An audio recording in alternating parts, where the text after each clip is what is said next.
You have a few words, I believe. Thank you.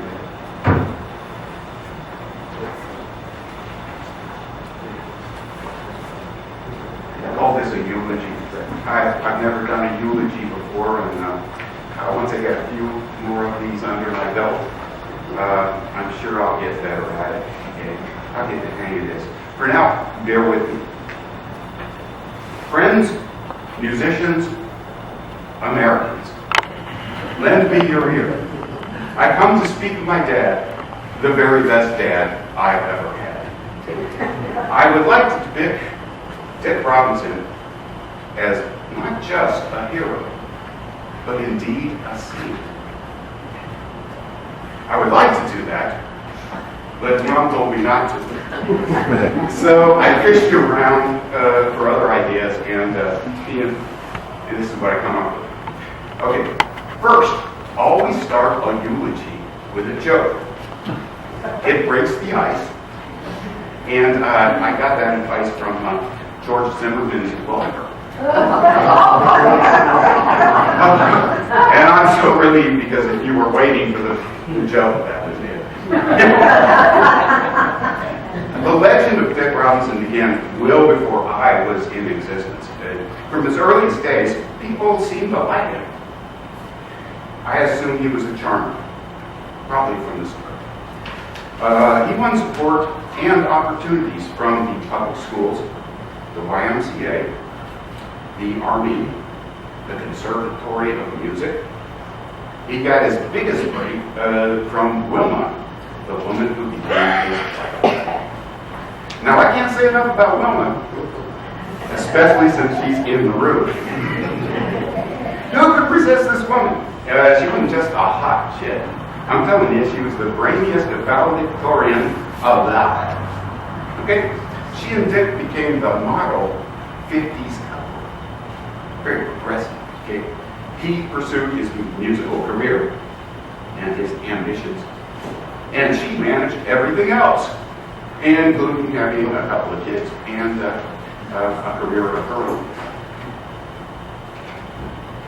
I might as well mention my big sister, Karen. She was Dick's favorite, but I'm not going to get into that. Okay? She was my bicycle buddy. We spent a lot of time. We ventured to remote regions of the planet on our bicycles together, and for some reason we managed not to get arrested or jailed once. What can you say? I blame it on her honest face. Okay? And she just, she has an honest face. Dick made a lot of friends. He had friends in the school system and in the jazz scene, as I imagine you know. He formed lasting friendships with students, neighbors, and even the guys at the Y. He held on to his friendships longer than most. It was a mystery to me because Dad was not much of a planner. Okay? But he was always a ringleader. He rounded up musicians to play at weekend gigs. He molded an unruly mob of urban students to form what Ed called the Mambo Band. By the way, that's not a real word. He made that up. He founded long-lasting. He organized the neighborhood Christmas carol, which is a chore, almost nobody would want to do, but he did it. He liked to sing bass. He sang bass. Dick liked people, with very few exceptions. Black and white, old and young, rich and poor, smart and dumb. He pretty much liked everyone. He embraced you no matter what anybody else thought. He even liked unpopular people, and I admire him for that. Dad told me about an assistant in the school system that they unloaded on him. He was warned. She had a reputation for being useless. Instead of treating her that way, he greeted her and onto his staff and said he was lucky to have her. And you know what? He was, because she turned out to be one of his best ever assistants. So there's a bit of method to that madness. I wonder how many of us are fit to deal spontaneously with difficult situations. I, for one, am not. I suppose, though, there are a few.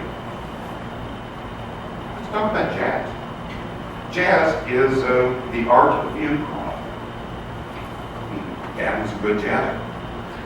There is no greater challenge than to play a good piece of music, following nothing more than a scheme and making best of these random sort of spontaneous inputs around you, a group of musicians. And those are not manageable. I'm going to tell you. It's a train wreck. It's not magic, okay? It's a method. That's not even a method. You know what it is? Improv is just an art. That's what it is. A jazz musician learns all there is to know and then dives into the pool of now. He or she swims with the currents. Some perish, some survive. It's a Darwinian nightmare. Dick Robinson was a great storyteller. I think it went back generations before he died. Dad told me the Robinsons are talkers. He was right about that. We're all talkers. His own dad, Lundy, was a famous talker. Dad inherited much from this guy. Lundy was convincing. He made people like him.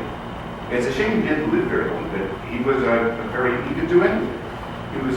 He was an improv guy himself.